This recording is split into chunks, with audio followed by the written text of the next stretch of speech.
You right there, mate? So what I want to know is why you fiddled with the beans and mucked them up on me. There's a very strategic assorting that has taken place here.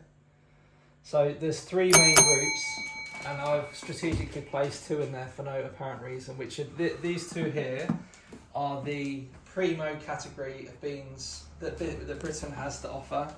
You got your Heinz and your Branston.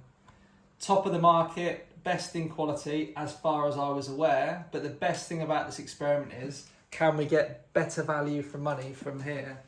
So we have 3 key categories. We'll start on the right.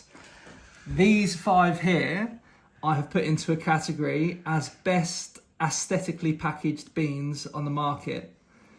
The packaging looks good. This one's got a bit of cheese. This one's got some herbs in. This one's on the toast. They look great.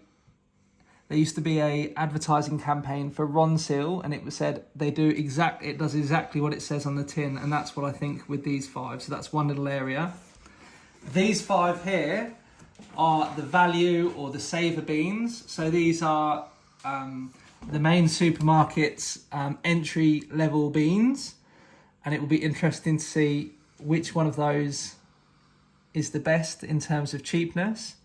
And then these here are the core beans. So other than these front 2, which are your premium brand baked beans, these are the other beans that you get in the supermarket in terms of competition for these 2 here. And that's where the 3 categories are. 4, actually. 4! No. If you put the primos at the front. And I await the baked bean challenge by Chef Gregory. Thank you. Thank you.